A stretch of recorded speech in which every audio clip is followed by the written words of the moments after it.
So I'm not even going to moderate this panel because you don't need me to moderate this panel. You just need me to introduce this panel. So we've got our collectors. We found them in the last couple of years. The collectors panel, where people bring in some of their really cool memorabilia, has been very popular. Obviously, this room is full, so that's awesome. So I hope everybody's enjoying the fest so far. Everybody having fun? Good, good. And third day really in Chicago. This is winding down. We're gonna miss this until next year. We're gonna cry when we leave, but we're gonna have this first. So we've got our collectors. We've got Tom Pignatti, Jen Hooper, Ethan Alexanian, Joe Mayo, and Andy Nichols, and they're going to show us some of the memorabilia, tell us a little bit about it. They're going to have to pass the mics back and forth because the other cordless mic has a dead battery. I just sent a message about getting that tilt lift, but I don't know if that'll happen. So, here we go. All right. We'll start it up. Hey, everybody. Welcome. It's collectors. Aren't we all collectors here in some way or the other? Memorabilia, records. What do you got, Joe? Go ahead. I'm just taking on that and honoring you. Go ahead. We'll kick it around. Well, I just picked this up this weekend here. 1970. You know, self-explanatory, right? You know, the Hey Jude display. Wish it was a different picture. I get like that. You know, I'm like, oh, too bad it's the same album cover picture. But I like the words on the top. You know, that's what makes it something that I like to have. When I collect these days, I kind of like I'm going more for stuff that's displayed more than records, really. I'm starting to get out of records a little bit because displayed stuff, you can look at it all the time. You walk in your room, there it is. Records, I gotta pull it out, make an effort to play, do something with it. I still collect records. Oh, who am I kidding? I can't stop. You know, I say I'm gonna stop, but then I don't. That's one item that I have. I think I only have two. So let me get the other one. And you hold that for me, Andy, will you? Now this thing here, it's a little thing, but it's cool. I think KEW might have been, anybody know, a station in Los Angeles, maybe? It's a pennant, Beatles, it's got the stick that you can hold it on. I'm guessing, you know, the fans were all there, hey Beatles, welcome Beatles, like that, you know? So that's what I'm gonna do when nobody's looking. I won't record myself, but I'll be in there going, yeah, Beatles, I'm a fan, yeah. Paul, Ringo. That's it for that. Alright, so I thought I'd bring some stuff that I'm not sure anyone has shown one of these at a collector's panel, but I figured you guys might get a kick out of it. I also collect records and all that stuff, posters, but I also I'm a musician, so I collect guitars, and so I brought with me a custom 12-string Rickenbacker 360, exact specs as George Harrison's from the movie A Hard Day's Night. Nice. It is one of the most beautiful things I own. I spend more time staring at it than I do playing it. And on top of that, I'm wearing my lovely Shea Stadium jacket. Jen, she's got Oh, it's right here. I'm loud too. Do I need the microphone or can I just No, be loud? you use the mic. Yeah. Okay, can you hear me? Yeah. So, I'm really honored to be on the panel because I filled in last year at Chicago for somebody who bailed with stuff that I bought. And Susan said this year, bring some good stuff. So I have two pieces in my collection. I collect a little bit of everything, but I like the stuff. I like the old memorabilia. So I have my tennis shoes in the box, and they're unworn. And these were the first thing that I bought for myself. I got them at a convention in like 1987, maybe. And I got them from Jeff Augsburger, and it was the worst deal I ever made. And this just goes to show you that the internet and price guides are a really good thing because, with no price guides, I traded him a really ugly brown disco case and $300 for these in the 80s. And he thinks that's a hilarious story. And it took me over 40 years to get another, well, it took me about 40 years to get another brown disco case. I just got one last year. And my favorite piece is my lunchbox because, can you hold that for a second? I'm gonna yell for this part. My lunchbox is actually unused, and the thermos has the cleaning papers inside, and a lot of people have never seen those. I was at a local auction. I'm from the Baltimore area, and my parents were there. I had just graduated from college. I didn't have a full-time job yet, and I had saved up some money, and I had spent almost all of it. I had $225 left, and the lunchbox comes up. And I'll put the cleaning papers up here too if anybody wants to look at them later. So the bidding gets to 230 and I drop out, and I'm like trying really hard not to cry. And the hammer went down at 275, and I feel this tap on my shoulder. And I turn around and there's my dad standing behind me, and he says, "Happy $50, go get your lunchbox." So I have my beautiful unused lunchbox, and I have the receipt for the lunchbox in here. So I'll keep everything out. If anybody wants to see it, you're more than welcome to come up and take a look. But these are my two favorite pieces. Wow, So, that's awesome. yeah, it's pretty cool. That deserves applause. Good day. All right, well, I guess I'll go next. And as a co-host of a Paul McCartney podcast, I've been collecting McCartney stuff for the last 4 or 5 years now. And the one thing that has really been piquing my interest is the 45 picture sleeves from around the world. And I brought 9 picture sleeves of Junior's Farm, since he'll be celebrating its 50th anniversary here in October. So I've got picture sleeves from France, Sweden, Denmark, Japan, all over Spain. And oddly enough, it's these other countries, European countries, that really took advantage of the picture sleeves. Where in the UK and the US we didn't really get, even Canada really didn't get a lot of picture sleeves. So you have to, obviously get on the internet once again and just find the info and find out all the. There's a website out there that has the picture sleeves of McCartney, John, George, and Ringo for just the Apple years. And all of them, for the most part, are different. That's one of the crazy things about them, and one of the more collectible aspects of it. Some will feature the classic Junior Farm promotional picture, but then others, like this one from South Africa, is just Paul and Linda. And that's a kind of almost a running theme too throughout the 70s. That 70s period is one of the is fascinating because almost every country is different from each other. Not two countries will generally have the same picture sleeve, or they will have the same image, but it'll be framed differently, or there'll be color involved. So a lot of fascinating aspects of these picture sleeves, especially during the 70s, like I said. But one of the themes is, Paul is trying to create this band in the 70s, but you see a lot of picture sleeves that just focus on just like Paul and Linda, in different countries. So that's one of the things that I love about these picture sleeves, is because you just get different images of my favorite musician, and it's just a lot of fun collecting them from all these different countries. So Nice. Yeah. Good job. All right. yeah, what's that? What? A question for you guys. Yeah. So, you were talking about price guides, okay? And this is something that will probably pertain to all of you.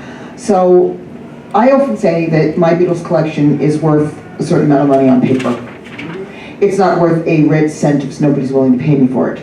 Like on paper, my collection could have put my kid through college. Not that I was going to do that. But the fact is that if nobody's willing to pay for it, it's not worth anything at all, right? And we used to have a lot more memorabilia vendors here at the fest for years. There were, the internet obviously killed that, correct? But I just wondered if you have any comments about internet purchasing, about verification of authenticity, or anything like that, and also about the use of memorabilia price guides. Just wondering about that. Well, I think what Jen was saying, that it's a tool to look at that now and know if you're getting shaken down, I'm not paying for that. Or you go to a record store and somebody wants to upcharge you, you can go on Discogs and say, pal, no, I can buy it right now and get it in 2 days, so what do you want to do? So it's we've done it. Tom, my co-host there from Two Legs, he's a frequent eBayer, and he likes bidding, and gets probably a lot of your stuff from eBay, right? So 99% of it. right, it's a good tool to use that, to go by. I mean, it's, again, the collection is worth what you think it is. You know, and I think 90% of us or more are just gonna collect it to hold on to it. We're not collecting it to sell it or flip it, which a lot of people do in collecting. They buy it, they buy two, which is really, really kind of shitty, if I'm being very frank. They buy it, they flip it, and they just, they bought two, and then, they'll just try to make a profit, which is kind of crappy, honestly. Anybody else? Most of the stuff I buy is in person. I'm lucky because where I live in New York area, Long Island, you can get stuff in stores. I like to see it, touch it, with everything. But I know not everybody's able to do that. And still, though, occasionally there's the odd item, like, Ringo Starr, Time Takes Time, Mobile, that I didn't know existed, but I got it online. But as far as certificates of authenticity, I don't really need that to bother with except for autographs, which, right? Yeah. And Marv knows about that. He's got tons of Beatles autographs, and I haven't gone down that rabbit hole yet. And I just retired 2 years ago, and, I'm not rich, so you can't do that. As they said, you can't do that.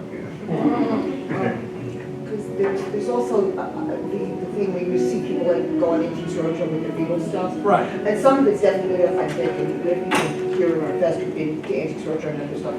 If you know Leslie Healy, she's been wandering around the fest. She brought some of her own personal photos and other things to Antiques Roadshow. I saw her on an old, it's the one over there. It's the one over there. An old episode of Antiques Roadshow, and there was Leslie. So, but people seem to think that all Beatles memorabilia is worth a lot of money. Like I'm sure you guys too. People, I got this Beatles record at a garage sale, and it's probably worth a lot of money. It's a copy of Meet the Beatles with a gold record certificate seal on it. I'm like, there were about several million of those. Yeah, people think they see the word Beatles and they think dollar signs. Yeah. There was millions and millions of these things pressed. So if you're going into grandma's attic and you find a dusty copy of the second album, it's not going to be worth It anything. might find some butcher cover. Maybe. Liz. Okay, so I asked this question a year ago, it's a different crowd. At some point, you can put a value on it. So if I look at Ethan's vinyl collection. Just for clarification, that's my mom.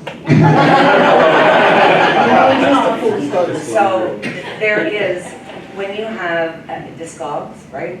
I've talked to our insurance company because the house goes up in flames, there's value on that. He's got about 8 guitars, they are valuable. At some point you do have to, if you were a serious collector, put a dollar value on it and insure it. And do any of you do that? Yes, you can. I have a rider on mine, and what I found with the insurance company is through Discogs, you can submit something, right? Yeah. They'll give you the highest, and say God forbid something happens. Yeah. They will give you the average price for a title. Our collection might be worth $100,000, right? Yeah. But they're probably only going to give you half that. What they told me is they would give mid-range. Yeah. So. So it's something. Well, it is. But it's never gonna replace it, God forbid. But still, the investment, right? I would rather see Ethan taking his money and investing it. I see it as an investment. Oh. I don't see it as collecting. So eventually having him take it and turn it and flip it into something. Maybe in his retirement, he might need it, who knows? Thank you, Mom. I don't think he's gonna stop collecting. Some things that will go up in value, absolutely. Some of the vinyl, especially right now, vinyl is hot right now. It's a wheel, it's a cycle. 10 years from now, vinyl the CDs might be the next big thing then, and 10 years from now. But then 30 years, vinyl might come back, so. And as I mentioned last night in the panel, at some point, likely in the next 10 years, Right. there will be another loss for the Beatles. And at that point, Please don't say that. I know, sorry to be That's the realistic though. but And then, values again, will skyrocket. And the market, supply and demand. Yes. And that's- Oh, I want to get this because so-and-so passed. Exactly. And the people that collect, and say like the people that collect Ringo, or say people that collect Paul, now's the time to do it, because Yes. unfortunately, when that day comes, when they pass, all of this Well, stuff is gonna you've always said skyrocket. that. You've always said that, and it's true. My partner's right, 100% with that. Show us what you have. I did, I did, but I just felt it comes in. But just going back to the vinyl, what Tom said about new vinyl. Okay, Joan Borelli, front row here, she's awesome, diehard fan. She's collecting the Paul McCartney Archive series on vinyl, and she's starting it now. And we just had a conversation over the last few days, how even though those titles are, what, 10 years old? Yep, They're fetching crazy they're out prices of right print, now. they're out of print. Out of print. Yes. And that's newish vinyl. Anybody hear that? It's piercing. Hear that? I hear feedback. But you looked, tug of war, right? I mean, it's crazy how things are not 10 years now, and things are fetching, they're out and then they skyrocket. Right. Crazy, crazy, crazy, crazy. Who knows, okay, panelists decide what this is. Utopian international flag. Marv, you win. If I had a prize, I'd give you one. It is. It's the box. So yes, I brought a couple of things here. I collect everything. This is mostly solo stuff. This is from the new Mind Games Cube that came out, that I got. Right, Joe? Which is why I sold mine. Oh, we'll get to that. Man. We'll get to that. For a long time, I really couldn't afford these lavish things, and I'm like, I kind of now in my life, I'm like, YOLO, just buy the tickets, as two people say, sound like a lot. So I got this. Am I going to look at it all the time? No, but we're collectors. We have our, like Jen's, her lunchbox. Pat, she loves it. It's a great story. I love it. Yeah, it's pretty awesome. It's gorgeous. And the story associated with it, I think, is even better, because your dad got it for you. That's why I brought it. Yeah. So things like this. Am I ever going to take a white flag out and wave it? No. I surrender to peace? No. But it's part of the collection, and we like what we like, right? I bought this while I was here in Chicago. I didn't even buy it at the fest. This is a bootleg copy of Wildlife. I've never seen this in my life. Wow. I was with Ken Womack and some friends and Kit at Blue Village Vinyl, and I saw this. I'm like, never seen this in my life. I'm going to get it. I mean, I've never seen it. So things like that. This is a book I got earlier this year. This is a book by a Japanese author called Nobu Nakai, and he just wrote it on tug of war, on all the different discographies worldwide of tug of war. You got it? This is the kind of finer kind of collecting points, rabbit hole stuff that I enjoy. Things like that. So this is just kind of I think it's so cool that the memorabilia, the talcum pad, the lunchboxes, everybody has their corner of what they really enjoy collecting. And it gives you joy, then keep doing it, And you mentioned about like the value, what's it worth. For me, these two things are as close to mint as I'm gonna get, and this is where the value is. I find roached out blue lunchboxes online for $200-300 all the time. So my $275, $25, thanks Dad, investment, last year, somebody offered me $1,100 for it. And, and I'm getting messages, I'll give you $1,500, I'll give you $1,750, and I won't sell it because of the sentimental value. Of course. But they do keep going up, and it makes my really horrible deal with Jeff for the tennis shoes look a little better, because now they're worth quite a bit more, and the box is, pretty clean, and the shoes are pretty clean, so I tend not to collect the stuff that's not in really good shape. Right. And I also make sure that I will not overpay. If I want something, last night I was bidding on the McCartney t-shirts, and Mark was chuckling at me because I'm going, okay. Like, I really have to think about what I'm going to buy. Joe, Tom? No, go ahead. I was just thinking before, we talked about anytime a Beatles name is on something, everybody thinks, oh, it's the Beatles, it's worth a lot of money. I was thinking of a story at my favorite record store. I was hanging out there, and a woman comes in, and she's got a record with her, a few records.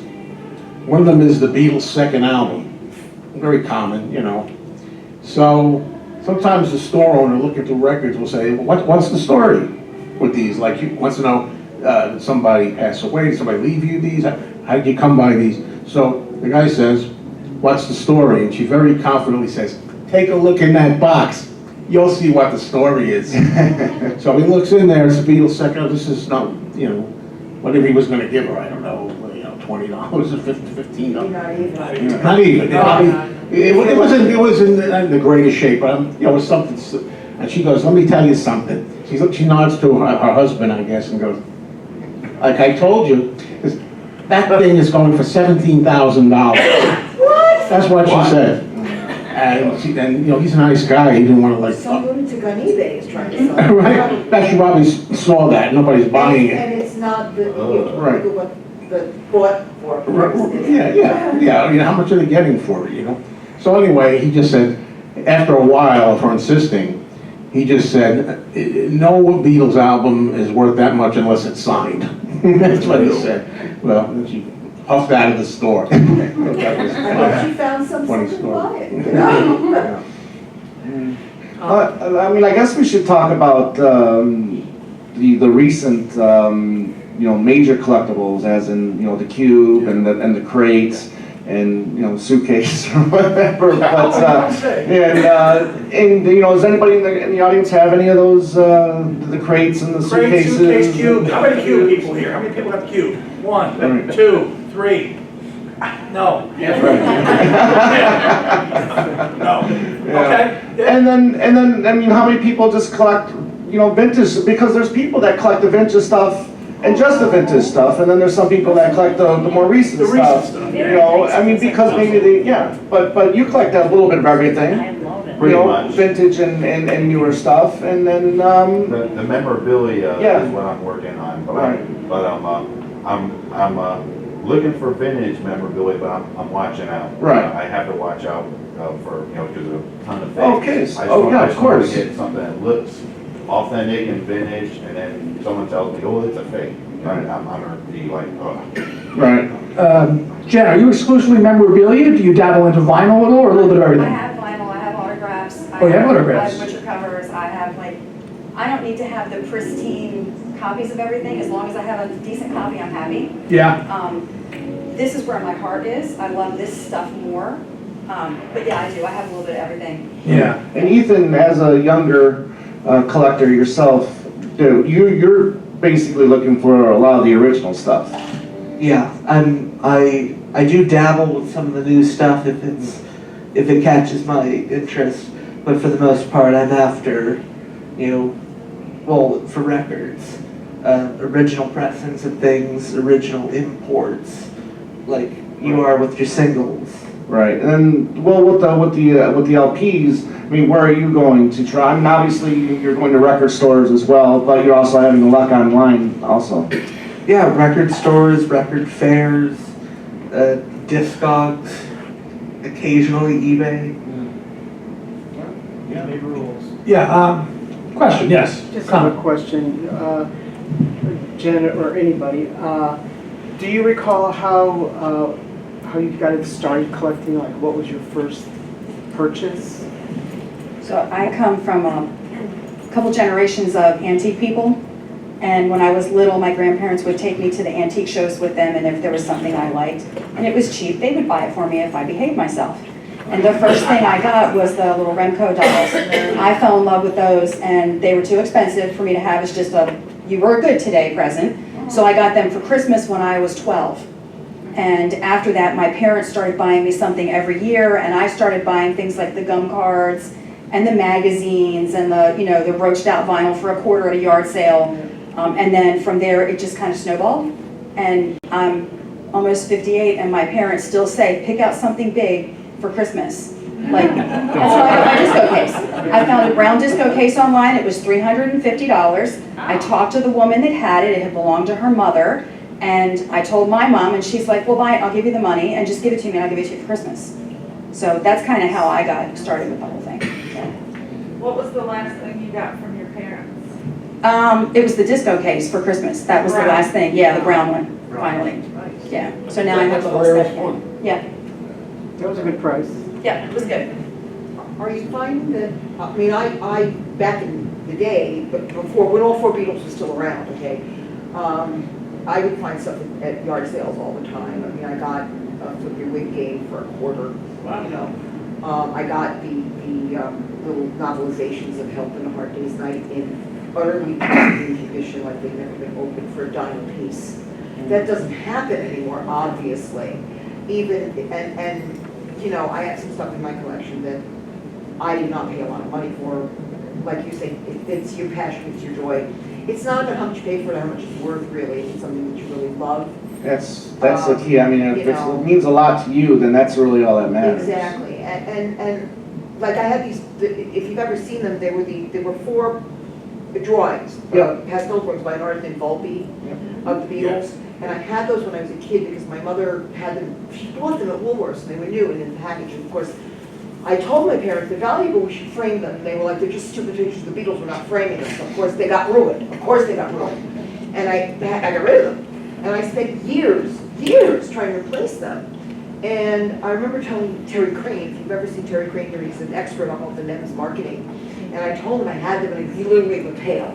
He was like, and you got rid of them? I'm like, well, they weren't worth saving because they were torn and they had scotch tape on the back or whatever. I finally replaced them. I didn't need them in the box. I didn't need them in the package. I wanted to have them on my wall again, but this time I was going to frame them. And every time I looked, it's $200, $400, and yes, they are expensive. I mean, Terry literally like passed out. He's like, oh my God. And I found a guy who was selling them. They weren't in the package. They were rolled. They were in pristine condition. As he said them to me in a tube. They cost me $39. I was not going to pass up $39 for this thing when I was looking at $300. I bought them. It cost me $350 to frame them. They're hanging in my Beatles room now. Well, okay, so that's a good point then. Okay, they cost you They cost you $39 to get. What do you think was the most you would have paid for those in pristine In condition? pristine condition, it could have gone hundreds. Yeah. And then cost me the $300 to frame them. Right. I looked and I looked and I looked, and like Joe said, I'm not rich. You know, it's not that I won't pay for stuff like that. Because I really wanted to place it. This was a decades long fight to find these things. And it was just, I went on eBay one day for, you should pardon me, shits and giggles, and I found it. You know, and that was like, it was almost like it was meant to be, it dropped in my lap. And I didn't care that I paid $350 to frame them. I have a Beatles room in my apartment. My guest room is a Beatles room, and they're hanging in frames in my Beatles room. But that meant something to me. It was not just recovering childhood, it was recovering something that meant something to me that I really wanted to own again. Susan, are these the 4 velvet photos that I found for you? They're not velvet. No, they're like they were. Or not velvet, the Volpe ones. Yeah, the Volpe ones. Yeah, that's what they were. Yeah. That's what they were. But it was important to replace them. You know, and I knew replacing them would be expensive. David, do you have a question? I did. You know, certainly you're all collectors. You love your stuff, but ultimately you're doing this because you're a fan of the Beatles, a fan of the music. And within that context, there's so many quotes from people like Paul and others talking about how when they were young, they knew what it was like not to have any money. They wanted to give their fans good value for things they were putting out. And now you're seeing things like box sets with gnomes that cost thousands of dollars. Or 18 colored vinyl records of McCartney. Yeah, and I wonder if any of you can comment on when you see the new items that are coming out at these prices. Has it impacted your fandom in a negative way, perhaps? No. You know what I did when the morning that the Cube went on sale on JohnLennon.com? I went on there. I looked at my options. I picked what I wanted, and I went on with my day. But that's just me. I see a lot of other people, upset that these box sets are costing as much as they do. That's a good point, David, because when they were younger, they didn't have much. They're out. They always wanted to give value for money. Even in the Beatles days, 14 tracks on an album, a single. They wanted to be fair to the consumer in the 60s. Whereas in this country, in America, Capitol did whatever they wanted to do to maximize profit for all the albums. So your question is like over the 60 years, now we're seeing these kind of uber sets. Is it changing our opinion on collecting? I think I agree with my partner. No. We like what we like, we're in a position to get it, we want to get it, so we get it. They want to make a buck at the end of the day. The record company, and 9 times out of 10, the record company says, we're going to do this, and they just like the recent, I read a review about the recent Synchronicity box set. The police didn't even decide to do that. The record company said we're doing that. So there's 2 people involved with this. But, you know, like, when they started doing, like, all of the 15 covers of this comic book, the bottom dropped out of the market. Yeah. you know. You oversaturate the market, And so when you absolutely. do the continuing, the 500 different colors of McCartney 3 and everybody. Right. But some of them still have value. I know, but you wonder how it's gonna. Well, again, that's the record label wanting to, Exactly. because, I mean, yes, vinyl is hot, but it's not like the 70s, 60s, and 80s, where people are going, yes, record stores do exist still, people, but people do go in them and buy records there, but it's not, you know, with the world of streaming and the world, and you know, and CDs and, you know, and stuff like that. Costs $30 for a Right, record now. yeah, exactly. Exactly. They have to find ways to interest people into buying their product. And I think it's really nice and normal that there is a range of things that collectors can purchase. You know, it's not as Right. if McCartney is releasing something and saying, well, this kid that his family makes this much, they're not gonna be able to afford my songs. There's just a range of items within those songs that people can Right. purchase. And that's not a- everyone's that's a gonna great be able point. to afford. The content is available, that's a great point. Not everyone's gonna be able to afford a Right. A cube, Rickenbacker. or Rickenbacker, or an 80-inch single box They, set. Right. they They can listen probably to it. will be able to get the new record, Yeah. but just in what capacity are they Right. gonna be able to Great point. collect? And that's why they're offering these options, right, with the John Lennon Cube. You have, because we can all agree here that the music is the most important thing. Yeah. Absolutely. However, the great thing is, for me, I think it's a great thing, is that they're offering these options. If you can get the big mega box if you want, or you can get the smaller box if you want, or you can just get the regular CD or vinyl if you want. You know? Right. You know, people always say, and I agree, the music is the most important thing. If they put a gun to my head and ask me, what do you want, the music or the packaging? I would do that then, but you know what, I want both. You know, I don't have to make a choice. And a lot of times people will say, I know on my channel that I have on YouTube, they'll say, oh, what a cash grab, this is such a cash grab, But you know, and. not but- if you want it. well, exactly, what I'm saying is, I say, look, first of all, cash grab, that's a new one of those terms that everybody uses now, because it's in vogue. And the thing is, if you want to look at it as a cash grab, nobody's grabbing your cash, nobody's taking it from you. Nobody's forcing you to buy it. They tantalize you a little bit by having it, Purchase, but, you, nobody else. Yeah. and I guess this might be maybe a good time to talk about the John Lennon Mind Games Cube that I'm going to confess to. Because, you know, I love collecting all that stuff. I pass up some stuff. I don't buy every little thing, you know, as they say.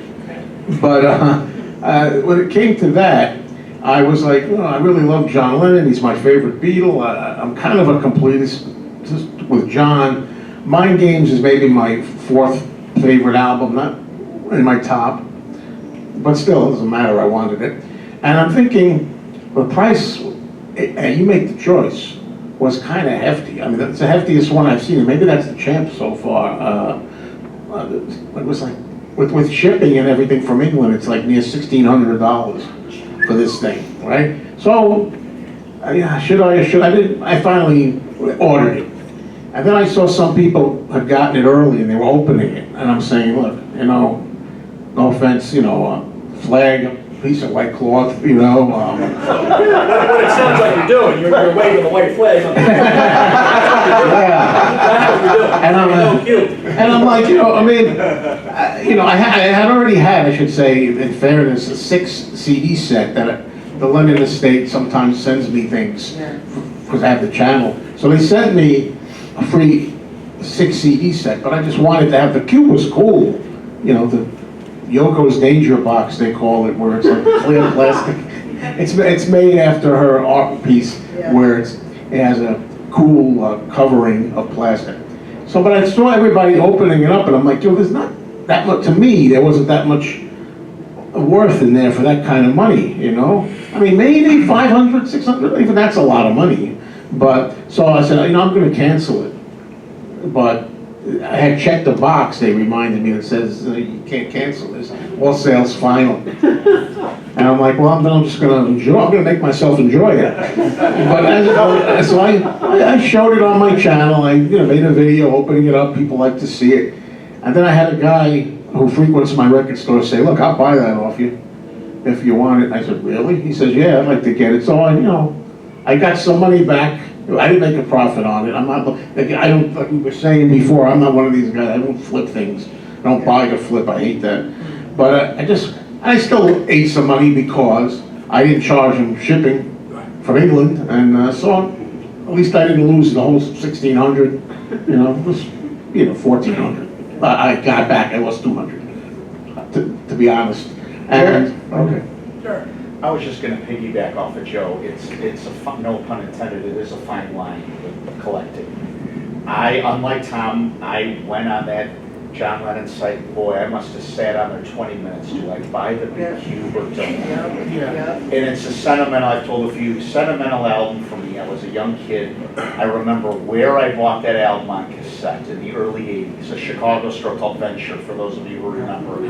I spent about $6 on it, and I'm like, wow, I finally, I'm not counting a hits collection, it was the first album. Sentimental value, I'm like, but like Joe said, do I spend $1,500 or whatever on a nice piece of art and whatever that I will probably open once or twice? Sure. I did buy the All Things Must Pass crate. I had a nice coupon for it. Yep. Did not buy the massive flaming pie box, because at some point it's the music is first. Yeah. Then it's like, is it worth it to me to really get the massive thing? Right, and I think that's how everybody should just look at it. I mean, you know what you can afford, right? And at the end of the day, if your bills are paid and if you have kids and they're being fed, then you have anything left over, then, do what you want with it. What Jen was saying about buying something from the heart, something that you really want, and also having to replace something like that disco case, okay? when you, and it doesn't have to be 1964 memorabilia, it could be, because it can be in the, I want to say in the early 90s, late 80s, there was a set of Christmas ornaments from Hallmark. It came with a little stage set, and set them up, and I did not buy one because back when I was poor and stupid, it was $65, and I thought I'm not going to spend $65 when I, at the time, didn't have a Christmas tree. When I married a Catholic guy, a Jewish girl got a Christmas tree. But seriously, Sounds familiar. yeah, Do worse. but seriously, I was like, what am I going to do with it? And I didn't buy it, and I kicked myself for years. And then a friend of mine had a bunch of them, and he was selling them, and he sold it for the $65. But I was older and a little more flush with money, and I bought them. And they do not go on the Christmas tree. They are in a curio cabinet that I have, and they're set up like the Beatles are on stage. We breathe on them and fall over. But you know what? I'm not sorry I replaced it. Because when it's something that you really want, it doesn't have to be a vintage lunchbox or a vintage disco case. Right. It just has to be something that resonates with you. And yes, the music is primary. Yeah. Okay, I don't have to, but I'm not that kind of a completist. I don't have to have a crate or a box. I've gotten to the point now where I have so much vinyl in my house of all kinds that I will, unless it's a collectible set of some kind that I want, I will not buy a CD, because it's just more plastic for my kid to get rid of when I'm dead. But I do collect the collectible stuff, but primarily it's the music. I'll download it, or I'll buy just the CD, and that's okay. That's okay, because it's like, what is the passion, And you shouldn't make excuses for what you want or what you love, because if it makes you happy and you can afford it, like Tom said, if you're feeding your kids and you're paying your mortgage, then you're fine. Pretty logical, right, Susan? Very much so. Tony D. So I love the music. I've been collecting vinyl for 2 years, and there are 3 stores around here I go to that have singles and the LPs used. And like Tom said, I'm always trying to find picture sleeve singles. If there's not picture sleeve, I don't get it. And so I've gotten about 23, maybe 24 Paul albums on vinyl now, about half of Ringo. So my question to you is, how do we pressure Paul and Ringo to reissue the stuff that's out of print? Well, what? To reissue albums that are out of print. Oh, they're out of print. Well, they are slowly becoming in print. We see another company releasing Ringo's late 70s, early 80s stuff. Now with the half-speed master from McCartney, we're getting all of those stuff. But then, it's like they re-release the half-speed master band on the run, and everybody's like, well, now they're bitching that, we gotta buy it again. Well, it was out of print for a while. Right. That's why. So when you see these things come back out, it's because they're in print for a limited time. And just don't forget too, again, the record company is behind a lot of these decisions too. And just before the fest, or before I left, Ringo's Old Wave and Stop and Smell the Roses kind of got reissued on that, like yellow CDs. Again, right? Right. I love Ringo, but wait, what's that? Right. So as much to your point, I how want do off the we, ground. what's that? I want off the ground. Yeah, well, you're a newer collector. You want that vinyl, and I understand that. Where some of us are older enough, we got it at the time. But there's a guy who wants to buy that, and he'd buy it tomorrow. But as much as you would say, how do we get Paul and Ringo to do it? It's not entirely up to them. If you asked Paul and he was here, he'd say sure, but it's not up to him. Yeah, I mean, I'm sure Ringo would love to release an anniversary edition box set of his Ringo, album. Self-titled. Self-titled album. However, it's not up to him, really. It's up Sell to. that well. Well, I don't think it would have sold well. No, I mean, it's Ringo. Unfortunately, he doesn't sell well at the moment. They're maximizing what they're doing now, and especially with McCartney now, like the archives have gone away. They've kind of, we've talked about this pretty much all weekend, how collecting, fandom, what we're doing here is a niche area, right? So they're especially with McCartney, with the archives, they're kind of coming up with a new way to package a one-hand clapping, an underdubbed, in these kind of affordable sets. So they're trying to constantly maximize profit, still satisfy the fandom, and continue to kind of put stuff out. So and make money. So, and satisfy what we want. And we'll never be satisfied because we're fans and we never are. Yeah. So, question.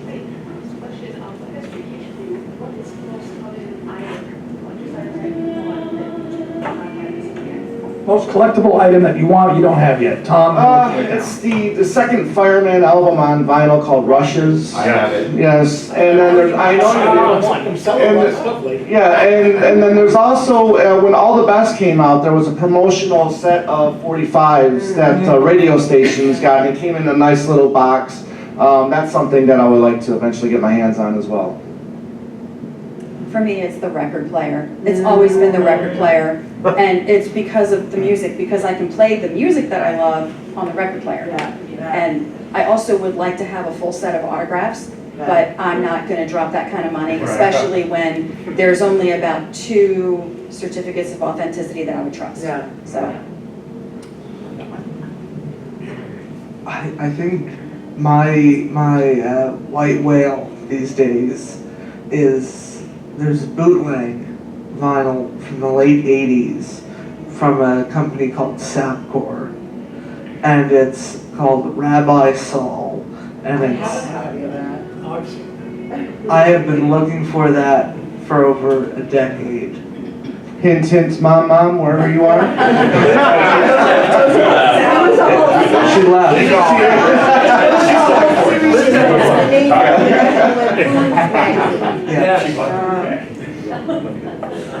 Joe? I know Marv, I think, is going to say I have this, but I'm looking for the Beatles and Frank Ifield on Stage album, but the one with the cover with the portrait with the collarless suits.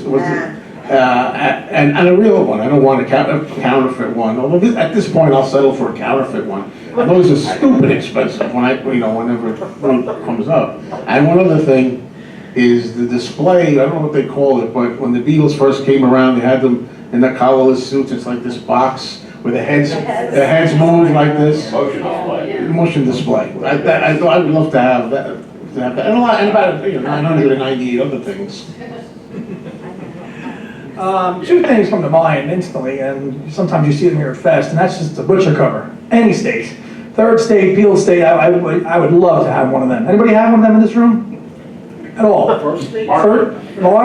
What was original first state? I'd love to have a first state, but I have 4 to 5 second states. One I peeled myself though because it was in not so good condition, and a woman wrote her name on the front cover.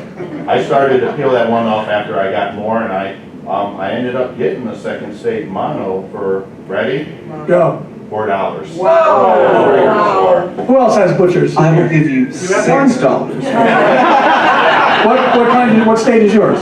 Come on, I am very fortunate because $8. my aunt was at the correct age at that time. First, let me preface this with, she was given the opportunity to see the Beatles in Cincinnati, and she turned it down to see Paul Anka. Oh, God. But she gave me, because she bought it, it's been opened because she didn't play it. An original uncovered. Right, Oh, man. that's fantastic. Oh, wow. That's, I hope it's in a safety deposit box. Actually, no, it's not, because I'm trying to figure out how to get insurance on all this stuff. Yeah. Who else had one in the room? Anybody else with their hand up? Butcher? Jeremy, you don't have one? No. You have one? Yeah, I got one. Lonnie, what do you got? I bought a bill about 20 years ago, and I got it for a couple $100. Here at Fest? No, it was on eBay. Oh. I'm really happy And with it. it's been really interesting, you know, coming to these fests and hearing people talk about the famous Butcher cover and how it's gradually gone up, you know, in cost through the decades. I remember hearing some people saying, oh, they can get it for like under $100 back in the 80s, you know, Butcher covers. Yeah. And then now, I mean, people are asking for Well, thousands. Rockaway Records is a vendor here, a longtime Fest vendor, and it's like $25,000 or something, you know, I think they, you know, it's crazy amounts of I want money. to say, I got a gift here at the fest from Tom, Mr. Beatles Pro, wherever he is. He gave me a Butcher cover, framed, it's peeled one. And, because I never had one, I had a second state, but I never got one peeled. These days I like the second state better. I don't know what it is, I like seeing Ringo's vest under there, black. And I'm like, look at this hidden treasure under there, look at that, I know you're there. I kind of like that. Chuck? Yeah, speaking of the Butcher cover, I remember many years ago, I went to Alan Livingston's home to interview him. And at the end of the interview, he said, hey Chuck, you know, I got in my closet a box of about 10 sealed stereo. How much are those worth? And I was like, I'm not going to say, oh, they're worth like $20 or something. Right. And I said, they're just worth a lot of money. I didn't collect that type of thing. And a few years later, after he died, you know, his son walked into the fest. You remember that? Yes. With all the Yep. cases of, the monos, the stereos, and I'm like, wow, you know. Yeah. Like Raiders of the Lost Ark. Yeah. Open up the tube and there it is. Why did it have to be Butchers? Oh, man, snakes. Marv? Big thank you to Chuck for making me raise my hand again. I wanted to, because I'm obsessed with the stereo and mono thing. But on my Butcher albums, I have 4 or 5 mono copies, including the peeled one and the one I got for $4. I have two stereo second states. One of them's in shrink. Awesome. I got for a nice price on Discogs. Yeah. About 7 years ago, I think. Long time I ago. mean, you get lucky sometimes. You get lucky, and you get a great deal like that. God bless. One other thing I've been wanting for, Susan might remember this, Joe, because you guys are close in age. Do you remember in '74, they were like the Capitol Records did this 10-year anniversary campaign? Yes. 64 to 74, the styrofoam head Yes. thing? Yes. I've been wanting one of those forever. Good luck. I know. Lonnie? Joe's got one. Yeah, I'm sure you guys do. But I just thought it was so cool, the 10-year thing, because they were showing you the Beatles at that time, right? Wings, John, and they were celebrating 10 years on Capitol Records, and I thought that whole promotional thing was so cool. That's kind of been one of my bucket list things if I'm looking for one. I've seen them around Yeah, but a like, lot, but I've seen have you? Well, used to see them a lot. Well, Keep going on eBay and look at this, one day you'll find it. I don't do the bidding though, because as he'll tell you, I'll smash the phone if I lose the bid. That's what I did. That's the thing that's what he gets frustrated about when it comes to the bidding. It's just like you'll be in the lead, right? You'll have the big cost. Somebody will get in with 2 seconds left and then just outbid you. Forget it. Yeah. Bidding's not fun anymore. Forget it. To buy it now.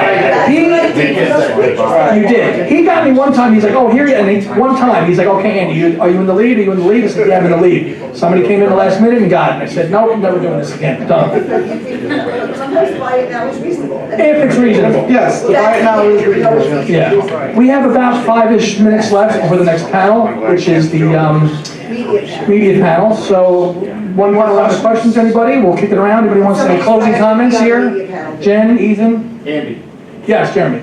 I'm gonna, one point off of Susan's comment was our friend to some of us here, Al Sussman, and now retired Al Sussman. Yes. He was messaging me about a week ago, like, oh, Jeremy, what'd you get out of the Mind Games box and all that?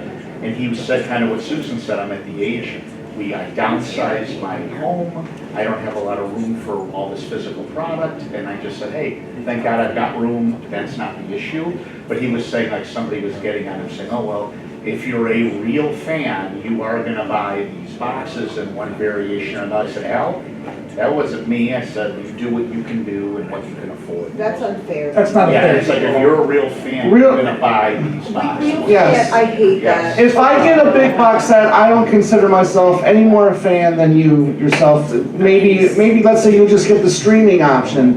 I'm not gonna consider myself more of a fan than you. Seriously. Yes. And plus, if I'm downsizing, then I guess I just don't get a couch, you know?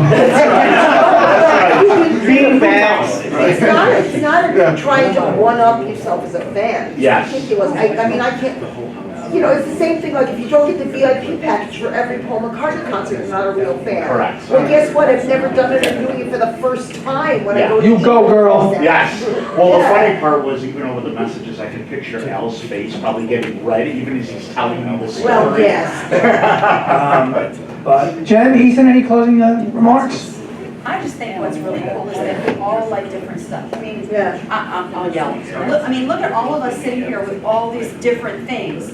We're not competing against each other. Yeah. We're happy when somebody gets something.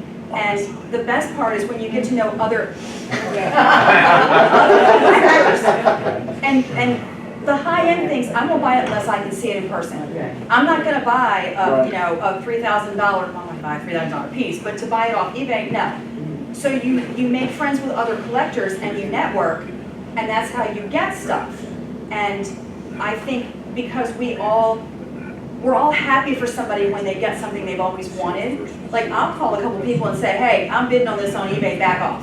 And they're like, okay, it's yours, not a problem, I got you, don't worry. And that's what this is all about. It's not a competition.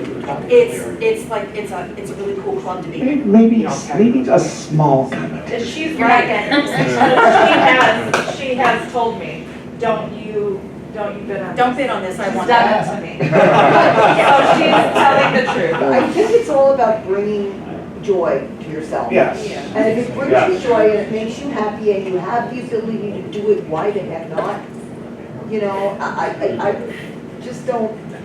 And everybody, all fans have different collections. Exactly. I don't think anybody has everything. Some people are close, like Jeff, what's his name? Jeff Oxford. Yeah, it was like drooling in there when I looked at that stuff. But maybe he could even use something here or there that somebody else has. Yeah. So everybody has the exact collection.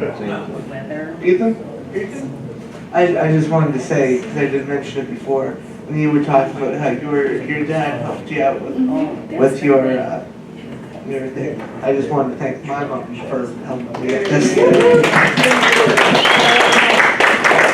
Thank you, Liz. The media panel is the next thing. Yeah, media panel, Anthony, 2:30. Tom and Ethan are on it. So Thank you, Tom, Jen, Ethan, Joe, SRR, thank you. Thank you. Thank you for coming, everybody. I gotta go do a film.